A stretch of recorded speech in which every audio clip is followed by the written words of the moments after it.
From your Weather Authority, Chief Meteorologist Wayne Hart. Well, nice to have a quiet night for a change, but it looks like a stormy Wednesday on the way, and the new data indicating our main severe threat may be in the afternoon rather than the evening. I'll get to those details in just a moment. But today, 72, another warm start. 85 the high, though. That's pretty close to the average. And the airport in Evansville just picking up 1/100th of an inch of rain. Low to mid-80s across the area. Tomorrow will likely be a little bit warmer depending on the timing of those storms, and it will be our 5th consecutive very humid day before we catch a little bit of a break late in the week. Live Doppler radar, mainly dry. We could see a spotty shower or two overnight, but the main concern will begin to unfold around the noon hour, early tomorrow afternoon. Showers and thunderstorms will be in the process of developing. Much of the rain today was more in our southern and eastern counties and not nearly as heavy as the past 2 days. So right now, a partly cloudy, warm evening. Live view from the east side of Evansville with a temperature of still at 78 over a dew point of 73 and a light southeast wind. We're in the mid to upper 70s, only dropping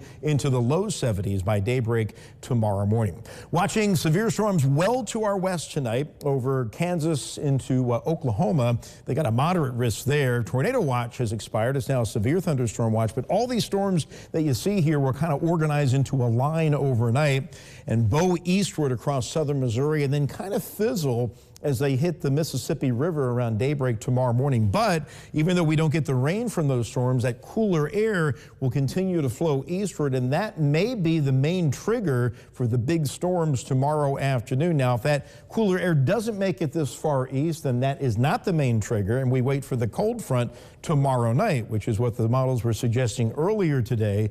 But the new guidance is indicating that the main trigger may be on that outflow coming in as early as 1, 2 o'clock tomorrow afternoon. And it's a level 2 to 3 severe threat. That higher threat are northwestern counties. More for damaging wind, though a tornado or two can't be ruled out, one with a little bit of large hail. So here's our future tracker model, showing a few spotty showers overnight, more in western Kentucky, and then kind of a mix of sun and clouds tomorrow morning. But our model really begins to ramp things up as early as the noon hour as that outflow holds together, and there's a line of storms forming just west of Highway 41, including the Evansville hour at noon. Now, that's earlier than some of the other new guidance, which really doesn't fire up these storms until around 2 p.m. But a lot of the guidance coming in this evening is showing the main threat for severe storms in the afternoon. Our model more noon to 4 p.m. You can see at 2 o'clock storms into our eastern counties, and that line really growing, a little secondary wave trying to develop behind it. And then by 4 p.m., the threat is over with. So you got that one particular solution, noon to 4.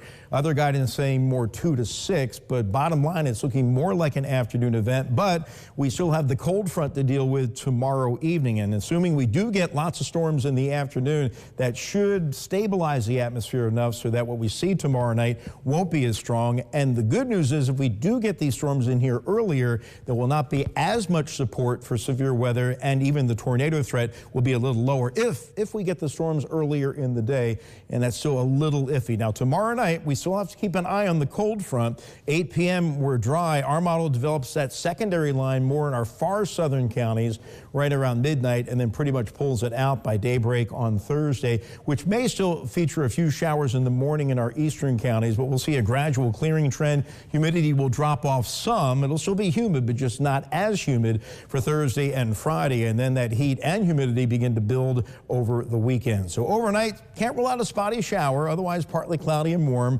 lower 70s. Tomorrow, mix of sun and clouds. It looks like the showers and storms will be developing in the afternoon, possibly severe, windy and very humid, upper 80s to around 90 degrees. Still could see some scattered storms tomorrow evening. They don't look quite as strong. And then the rain ends more during the pre-dawn hours Thursday, followed by gradual clearing. Humidity down a notch, 85. It stays down a notch Friday around 90, but here we go over the weekend. 90 to 95, very humid, which is going to create a heat index, feels like temperature of 100 to 105.